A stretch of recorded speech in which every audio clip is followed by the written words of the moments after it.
We have our share of independent wrestlers. The more big, El Mas Grande. See, I know a little Spanish.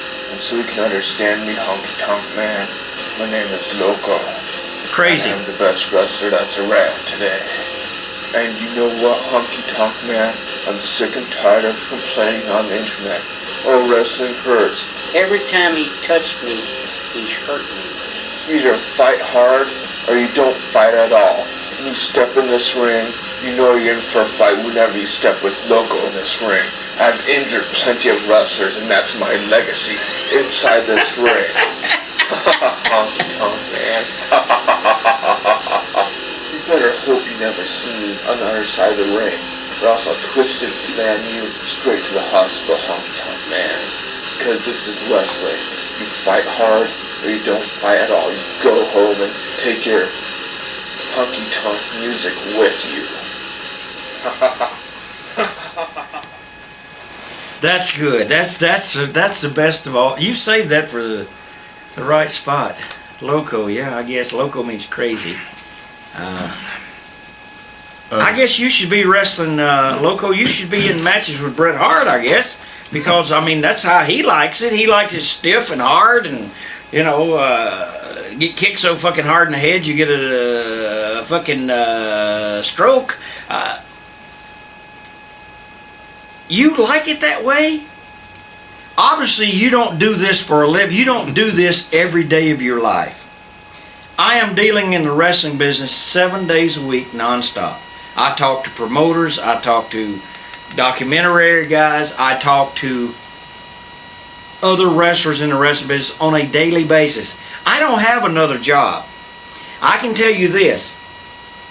Whatever job you do have, and you say you injured a bunch of wrestlers, well, you put them out of work, you silly cocksucker.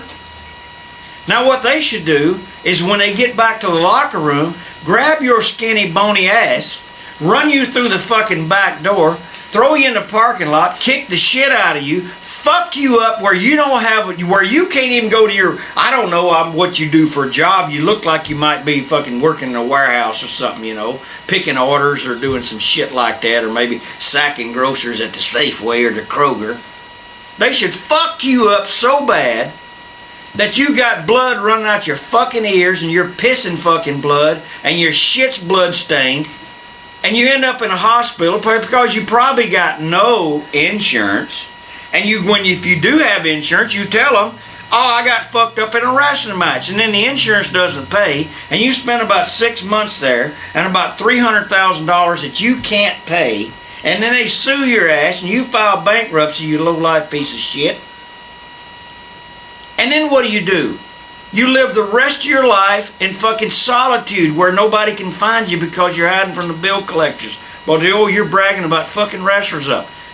Sounds like Bill Goldberg to me, except he got a lot more money than you. He fucked up a lot of wrestlers. The one thing he does mention, actually the clip he played was a sample from some of our commentary tracks that we did. That was a bad one. Where you were in fact talking about Dusty Rhodes, who would stiff you with the elbow, and the thing about that was... Oh, that fat motherfucker would fall... He knocked the breath out of me. So did Savage. He fucking broke my fucking ribs. I remember you saying, though, you were surprised when you first got into the ring with Dusty. You were getting in with a legend. Yeah, he was had like... such expectations. Yeah, I thought, here's a guy. Oh, yeah, baby. I turn the mix on. I hit you with a bionic elbow, baby. And we go to the pay window. I thought this fucking guy could work. This motherfucker was horrible. He was absolutely horrible. He was stiff on everything. I should have kicked him in the fucking nuts. If I ever have another match with him, first thing I'm going to do is kick him in the fucking nuts. When he bends over, I'm going to hit him across the fucking neck like Kevin Sullivan and Steve Kern used to do. Knock your fucking neck out. So speaking of that clip left on YouTube, these were some of the comments that have been left on the about that on the actual YouTube website. Yeah, I'm on there. About 10 pages, I think. Well, you know you're going to get some of this. Honky is bitter. He only wishes he could have reached the level of Dusty. And as for Dusty working stiff, what a pussy. I would hate to see Honky be in the ring with Luthez or Gene LaBelle. I was in the ring with Luthez. And he would know what stiff is all about. That's from WZW Referee. I would love to see Honky face Roderick Strong. Here's something I want to ask you about. Necro Butcher, I don't know him. I understand he's, listen, a guy's only stiff with people they want to be stiff with. I was in the ring with Luthez, and Luthez was fine with me. Sure, did he hit you really hard like this? Yeah. Because I was a young kid. Did he pull me and stretch me? Yes. Luthez did that. But Luthez would never have done that to Harley Race. He'd never done it to Jack Briscoe. He'd have never done it to Nick Bockwinkel, because Luthez really was a professional. Gene LaBelle, I was never around him, and I've never been around Roderick Strong. Multivox. I guess if your name is Strong, what's your real fucking name? Roderick Weak. Remember, however, that Honky Tonk Man was a last-second replacement for Butch Reed. He was supposed to take the belt from Ricky Steamboat. True? That's true. Okay. That is a true statement. And what did he no-show? Yeah, he was AWOL. Okay. Or MIA. Somebody says that Shelton Benjamin was better IC champ, and then the response to that was Honky feuded with Macho Man Randy Savage and others who never beat him. He was a great champ because he sold tickets as a heel, something that Shelton Benjamin could never do as a face. To put Shelton Benjamin's name as a better title holder than Honky Tonk Man is an insult. Well, I've been voted as the greatest Intercontinental Champion of all time. I think it speaks for itself. Shelton Benjamin, here's a case now, and I want to tell you fans, and even you smart marks, was he not the one where they brought his mama in? I can't win unless my mama's here. If you have to have your mama, then if your mama's not there, and your mama, she cooking pancakes and shit, stretching chitlins out. If mama's not there, then you're bound to lose a fucking match, because the only time you could win was when mama was there. Now, I would say this to Sheldon Benjamin. I'd say, listen, if this is all you have for me, I'm going to pack my fucking bags and leave, because you got nothing for me. If I have to have my mama in the corner with me, the only way I can win a match.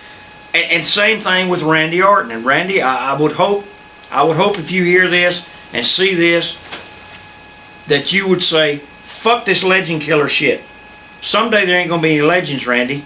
You're backed into a corner. If you can't beat a legend, you're finished. When there's no more legends, you have no gimmick.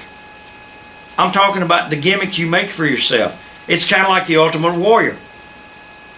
He would pick guys up, press them over his head, and drop them behind him.